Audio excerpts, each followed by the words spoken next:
Nia Evans had never owned much in her 32 years. Just a one-room apartment on the edge of the city, a patchwork quilt she had sewn from thrifted fabrics, and a faith that refused to die even when her luck had. The mornings came early and quiet, with the sound of her alarm slicing through the dark before dawn. She rose not out of eagerness but necessity, pulling on the same faded sweater, braiding her hair with slow, practiced fingers, and whispering a prayer that each day might bring something kinder than the last. The street she lived on had long ago stopped pretending to be gentle. Paint peeled from walls like old memories, and the sidewalks were lined with people whose eyes told stories no one wanted to hear. Yet amid the ruin, Nia carried small rituals that made the world bearable. She would leave scraps of bread on the curb for birds, pour a little milk into a chipped bowl for the cats that prowled the alley, and offer a smile to strangers even when they did not return it. Her job at the laundromat barely kept the lights on. Most nights she came home with her feet sore and her pockets light, but she told herself that survival was its own kind of grace. Her mother used to say, "God hides his blessings in ordinary things. Child, you just have to keep your eyes soft enough to see them." It was on one of those gray, rain-tasting mornings that the miracle began. Not with thunder, but with a whimper. Nia was walking home after her shift, shoes soaked, grocery bag thin and breaking at the seams. The city was draped in mist, the kind that blurs the world into watercolor. When she reached the small bridge near the laundromat, she heard it, a sound fragile and trembling, somewhere between pain and plea. At first she thought it was a child, but as she bent closer, she saw a small dog curled beneath a sheet of rusted metal. Its fur was matted with mud and blood, one leg twisted at a terrible angle. The creature tried to move when it saw her but fell with a yelp that tore through the quiet. Nia's heart clenched. She had nothing, no car, no savings, barely enough for rent. But compassion, she knew, was not measured by what you owned. "Hey there," she whispered, kneeling in the mud. "Don't be scared." The dog whimpered again, eyes glazed with pain and trust all at once. Without thinking, Nia tore the sleeve from her sweater, wrapping it gently around the broken leg. She lifted the trembling body into her arms, ignoring the rain soaking through her clothes, and carried it home as if it were something holy. By the time she reached her apartment, the dog's breathing had slowed, its head resting against her chest. Nia laid it on a towel near her small heater, cleaning the wounds with warm water and the last of her antiseptic cream. She fed it bits of bread softened in milk, whispering small reassurances that neither of them entirely believed. The animal was a mixed breed, white with brown patches, eyes the color of old amber. There was a tag on its collar, scratched and half unreadable, but the letters May were still visible. "Maybe Max?" Nia guessed softly. "Okay, Max, we'll get you better." The dog blinked as if understanding. For the next few days, Nia's small home became a sanctuary. She made a splint from old wooden spoons and strips of cloth, changed the bandage each morning, and sang to the dog when its pain made it whimper in sleep. The animal grew quieter, trusting, its eyes following her every move. But kindness has a cost, and Nia soon felt its weight. The vet she called refused to come without payment, and the clinic's bill for treatment was more than her rent. Still, she worked longer hours, skipped her meals, and borrowed what little she could from neighbors who had none to spare.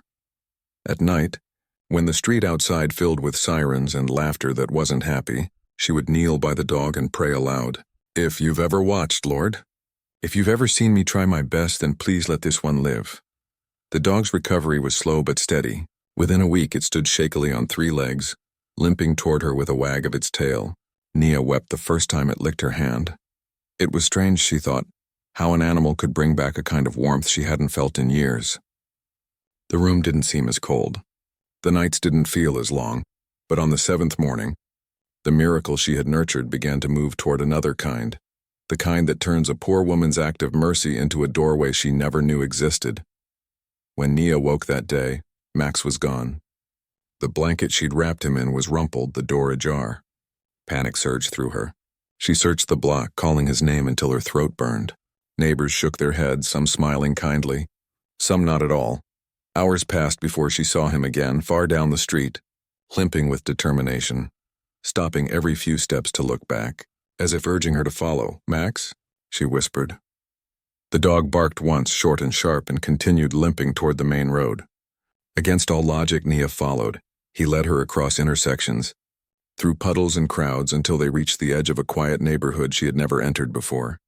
A place where the houses were tall and the air smelled of money. Max limped through an open gate and stopped in front of a wide marble-colored house. Nia hesitated. "Max, what are you doing here?" The front door opened before she could move.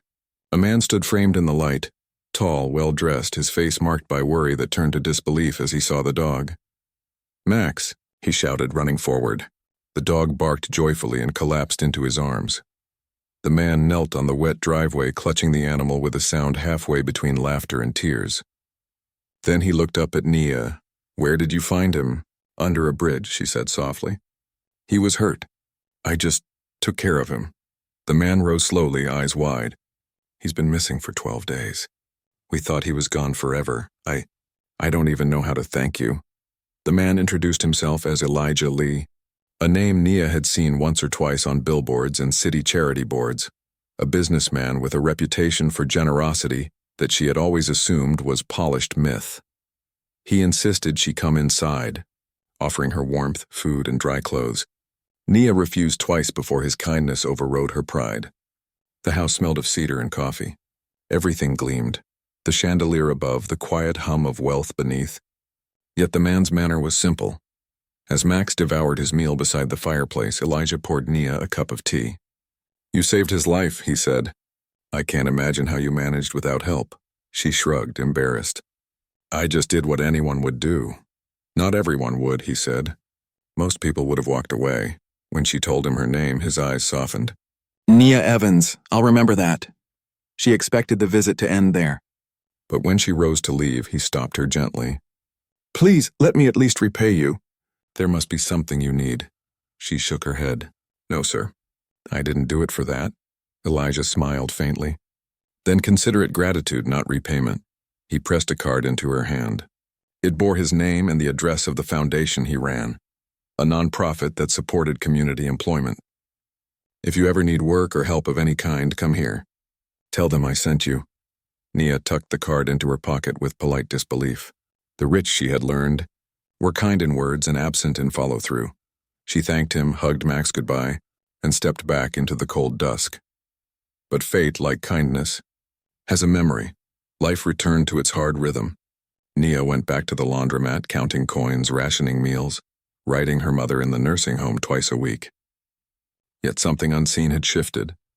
A week later, the laundromat closed without warning. The owner, burdened by debt, had locked the doors and vanished. Nia stood on the sidewalk with her apron in her hands and nowhere to go. For hours she wandered the streets, the weight of fear pressing against her ribs. By evening, she sat on the same bridge where she'd found Max, staring at the water moving beneath like time itself, constant, indifferent. She thought of the card in her wallet, creased and half-faded. She almost tore it, almost threw it into the river. But instead she rose, whispered, "What's one more try?" and walked toward the address printed in gold letters. The Lee Foundation occupied a modest brick building downtown. Inside, sunlight poured through high windows, catching on posters about opportunity and community rebuilding. At the front desk, a young woman looked up. "Can I help you?" Nia hesitated. "Elijah Lee told me to come here. I helped his dog." The woman's face brightened. "You're Nia?" "He's been talking about you all week." "Wait here, please." Before Nia could answer, the woman disappeared into a side office. Moments later, Elijah emerged, his smile broad and genuine. "You came," he said. "I was hoping you would." "I didn't want to impose," Nia said. "You're not imposing. You're the reason I started thinking about what kindness really means." He gestured for her to follow. "Come, let's talk." In his office, lined with books and photographs of community projects, Elijah listened as Nia explained her situation. The job loss, her mother's health, the endless cycle of trying and failing to climb out of debt. When she finished, he said simply, "Then we'll fix that." She blinked. "Sir, I need someone who understands work that matters. We're launching a new community center in the South District. I want you to help manage it. Small salary at first, but stable, and you'll have room to grow." The offer sounded unreal. "But I don't have a degree or experience," he smiled. "You have compassion and the discipline to keep a living thing alive with nothing but will. That's experience enough."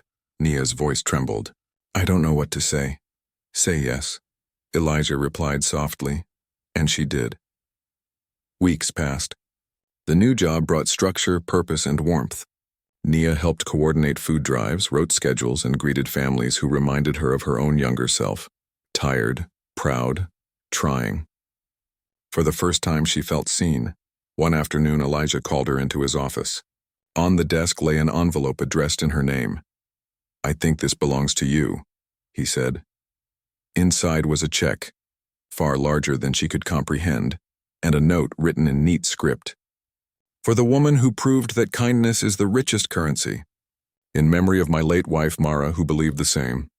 Nia looked up speechless. Elijah continued, his voice low.